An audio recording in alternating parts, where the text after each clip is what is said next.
Hello everyone and welcome in a new video. और आज की इस वीडियो में हम सभी लोग पढ़ने वाले हैं ट्रांजिटिव एंड इंट्रांजिटिव वर्ब के बारे में। ठीक है, ट्रांजिटिव वर्ब क्या होता है और आखिर इंट्रांजिटिव वर्ब क्या होता है, ये आज की इस वीडियो में हम देखने वाले हैं।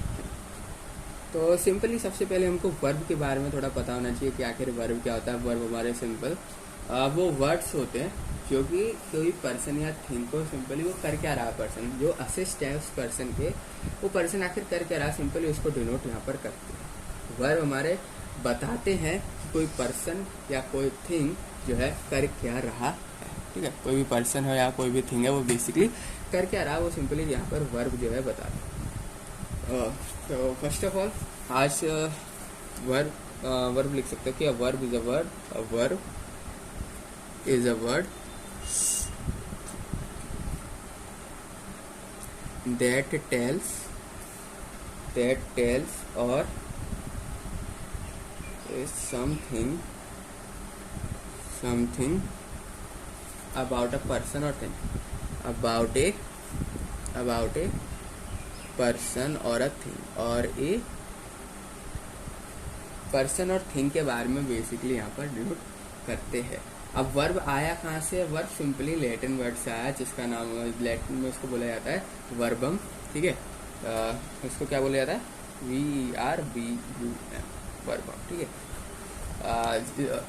वर्ब सेंटेंस में बहुत ज़्यादा इंपॉर्टेंट रोल प्ले करता है। फर्स्ट ऑफ ऑल वर्ब जो है बहुत ज़्यादा इंपॉर्टेंट रोल प्ले करता है। किस तरीके से आप वर्ब फाइंड आउट करते हो सेंटेंस के अंदर, वो वाली वीडियो देख लेना। सिंपली वर्ब के बारे में बेसिक आप नॉलेज होनी चाहिए ट्रांजिटिव एंड इंट्रांजिटिव को समझने से पहले। ठीक है, तो अब मैं आपके सामने यहाँ पर कुछ एग्जांपल लिख रहा हूँ जिसमें आपको करना कुछ नहीं है, वर्ब को जो है सेलेक्ट करना है एंड आइडेंटिफाई करना है वर्ब। ठीक है, तो आपके पास यहाँ पर एग्जांपल है जैसे कि व्हाट ए पर्सन और thing does, what a person और थिंग डस। इसमें आप अगर वर्ब देखा तो वर्ब क्या है यहाँ पर? वर्ब है यहाँ पर सिंपली लाफ। वर्ब जो होता है सिंपली यहाँ पर लिख देता हूँ, वर्ब जो होता है वो करता कुछ नहीं है, वो क्या क्या चीजें बताता है सेंटेंस के अंदर, वो देखते हैं। फर्स्ट ऑफ ऑल जो वर्ब है it showing what a person और थिंग डस। ठीक है, कोई भी पर्सन है या फिर कोई भी थिंग है, आखिर वो कर क्या रहा है, वो सिंपली बताता है वर्ब। ठीक है, वो कौन बताता है? वर्ब। दूसरी चीज जैसे कि हरी लाफ, तो हरी क्या कर रहा है? लाफ। तो ये वर्ब कहलाएगी, लाफ होगी बेसिकली, ये क्या कराएगी? वर्ब कहलाएगी। और क्या बताता है वर्ब? वर्ब बताता है कि जो भी पर्सन और थिंग है उसने क्या किया, मतलब क्या हुआ उसके साथ। ठीक है, यानी कि what is done to person और thing, what is done to a person और थिंग। जैसे कि हरी इज स्क्रोल्ड। और क्या हो सकता है? एग्जाम्पल हो सकता है द विंडो इज ब्रोकन।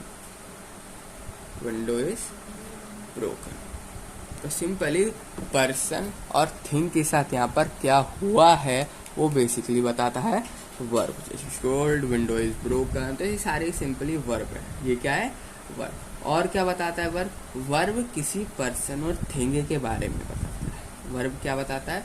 किसी भी पर्सन या थिंग के बारे में बताता है। शॉर्ट में आपको वर्ब के बारे में यहाँ पर नॉलेज होनी चाहिए। सिंपली आपको शॉर्ट में बता रहा हूँ वर्ब होता क्या है। तीसरी चीज क्या मतलब, सिंपली थर्ड पॉइंट लिख देते हैं। जैसे जो वर्ब होता है सिंपली वो पर्सन और थिंग क्या है बेसिकली वो बताता है। ठीक है, जैसे कि मतलब उसका स्टेट बता देता है, आप कह सकते हो कि व्हाट अ पर्सन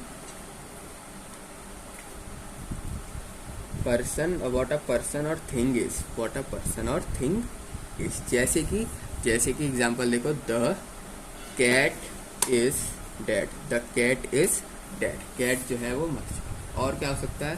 और हो सकता है ग्लास इज ब्रिटल, तो मतलब सिंपली उसके बारे में जो भी पर्सन है और थिंग है उसके सिंपली स्टेट बता देता है कि आखिर वो दिख रहा है तो कैसा दिख रहा है। ठीक है, अगर शॉर्ट में मैं वर्ब को डिफाइन करना चाहूँ तो किस तरीके से कर सकते हैं कि verb is a word A verb is a word. A verb is a word which tells, which word used to tell or assert something about some person, something about some person or thing, something about some person or thing। ठीक है, verb हमारे वो words होते हैं जो कि किसी भी पर्सन और थिंग के बारे में यहाँ पर बताते हैं। अब आपको सिंपली मैं कराने वाला हूँ एक्सरसाइज जिसमें आपको सिंपली वर्ब को सेलेक्ट करना है। ठीक है, अब बात थी मेन कि आखिर ये ट्रांजिटिव वर्ब क्या होता है, इंट्रांजिटिव वर्ब क्या होता है। सिंपली बात तो ये चल रही थी कि आखिर ट्रांजिटिव हम किसको कहते हैं, आखिर इंट्रांजिटिव हम किसको कहते हैं। तो सेंटेंस के अंदर, ठीक है, मैं आपके सामने एक सेंटेंस लिख रहा हूँ, सिंपली आपको करना है उसको एनालाइज करना है कि आखिर लिखा क्या है। एक सेंटेंस नंबर 1 है आपके पास, the boy kicks the football, the boy kicks the football. ठीक है, सेंटेंस नंबर 2 है आपके सामने कि the watch has been found, the watch has been found. ठीक है, तो दो यहाँ पर आपके पास सेंटेंस लिखे हुए, the boy kick the football, the boy the boy kick the football, the watch has been found, the watch has been found. तो सिंपल जो दूसरा वाला एग्जांपल है ना, ये वर्ब आप देख सकते हो मोर देन 1 वर्ड्स है। सिंपल यहाँ पर जो वर्ब है बेसिकली वो एक से ज्यादा है। Watch has been found, watch has been found, इसमें देखो ये वर्ब जो है एक से ज्यादा है, वर्ब एक से ज्यादा है। ठीक है, वर्ब कितनी है, एक से ज्यादा।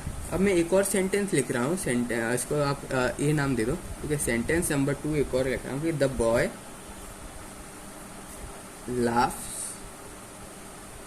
loudly, the boy laughs loudly। First of all, the boy kicked the football, the boy laughed loudly, the watch has been found।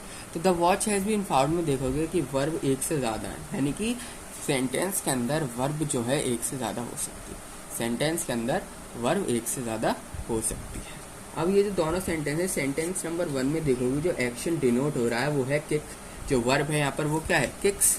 Kicks क्या है, वर्ब, यही तो बता रही है स्टेट। तो किक्स यहाँ पर क्या है, वर्ब है सिंपली, जो कि किसी सब्जेक्ट को डिनोट कर रही है, जो कि सिंपली डिनोट किसको कर रही है, सब्जेक्ट को यहाँ पर डिनोट कर रही है। यानी कि जो वर्ब किक है वो सिंपली एज एन ऑब्जेक्ट हो रहा है, मतलब सिंपली जो किक वर्ब है क्या है, ऑब्जेक्ट पे इम्प्लीमेंट हो रही है। किक जो वर्ब है ऑब्जेक्ट पे इम्प्लीमेंट हो रही है। तो जब भी कोई वर्ब ऑब्जेक्ट पे इस तरीके से इम्प्लीमेंट होती है तो सिंपली उसको ट्रांजिटिव वर्ब कहा जाता है। क्या कहा जाता है, ट्रांजिटिव वर्ब, ट्रांजिटिव वर्ब। ठीक है, क्या बोला जाता है, ट्रांजिटिव, यानी transitive verb which denote action which pass over the subject और an object, subject to an object, subject मतलब boy, to an object, subject to an object. ये वर्ब सिंपली सब्जेक्ट और ऑब्जेक्ट को यहाँ पर कनेक्ट करे subject से object की तरफ, देन उसको हम ट्रांजिटिव वर्ब कहते हैं। यानी कि ट्रांजिटिव वर्ब को अगर आपको डिफाइन करना हो तो किस तरीके से करोगे कि अ transitive verb is a verb, A transitive verb is a verb that denotes an action,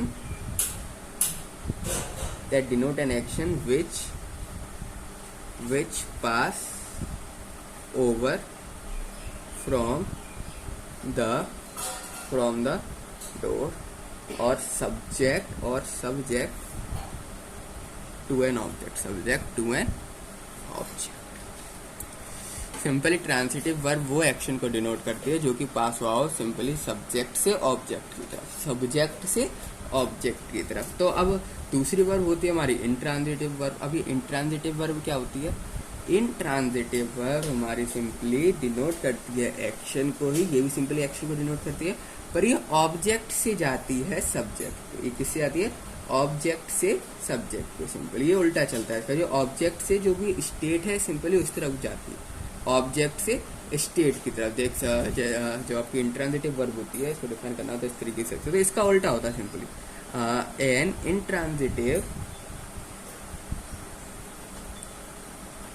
verb is a verb that denotes an action which does not pass over to an object. Object की तरफ पास नहीं होती, पर simply यहाँ पर object से related होती है, ठीक है। ऑब्जेक्ट की तरफ डायरेक्ट पास नहीं होती, जैसे कि यहाँ पर देख सकते सब्जेक्ट है वो आपका डायरेक्ट ऑब्जेक्ट पे पास हुआ है, सब्जेक्ट डायरेक्ट ऑब्जेक्ट की तरफ पास हुआ है, इसलिए ट्रांजिटिव वर्ब। पर ये ना ऑब्जेक्ट पे ही रहती है, ये क्या रहती है, ऑब्जेक्ट पे। जैसे कि देख सकते हो द बॉय लाफ लाउडली, यहाँ पर क्या सेंटेंस है हमारे पास, सेंटेंस नंबर 2 जिसमें लिखा हुआ है द बॉय लाफ लाउडली। तो इसमें जो वर्ब है लाफ, वो सिंपली सब्जेक्ट बॉय से डिनोट कर रही है। सिंपली सबसे क्या है, सबसे पहले वो सब्जेक्ट पे आ रही है, then over to an object, ठीक है। जो भी ऑब्जेक्ट पे पास हो रही है, क्या ऑब्जेक्ट पे यहाँ पर पास हो रही है, नहीं भाई, इसमें ऑब्जेक्ट ही नहीं है, इसमें क्या है, ऑब्जेक्ट ही नहीं है, खाली वर्ब है, वर्ब के साथ साथ यहाँ पर क्या, वर्ब के साथ साथ इसमें खाली सब्जेक्ट है बॉय। तो यानी सेंटेंस में अगर खाली सब्जेक्ट रहता है, वर्ब खाली सब्जेक्ट पे डिनोट करते, कोई भी ऑब्जेक्ट की तरफ पास आउट नहीं जाता है, कोई भी ऑब्जेक्ट की तरफ पास आउट नहीं जाता है, वर्ब का डिनोशन ऑब्जेक्ट की तरफ नहीं जाता है, देन उसको हम इंट्रांजिटिव वर्ब बोलते हैं, ठीक है। इसमें क्या होता है, ऑब्जेक्ट से रिलेटेड होता है, जैसे कि बॉय किक्स फुटबॉल, यहाँ पर देख सकते हो ऑब्जेक्ट से रिलेटेड है, यहाँ पर क्या है, ऑब्जेक्ट से रिलेटेड है, पर इंट्रांजिटिव वर्ब में ऑब्जेक्ट से रिलेटेड नहीं होता है, इसलिए इसको इंट्रांजिटिव वर्ब बोला जाता है, और अगर रिलेटेड है तो उसको ट्रांजिटिव वर्ब बोला जाता है, ठीक है। तो यही होता है इंट्रांजिटिव एंड ट्रांजिटिव वर्ब। इस वीडियो में इतना ही, मिलते हैं आप सभी लोगों से नेक्स्ट वीडियो में।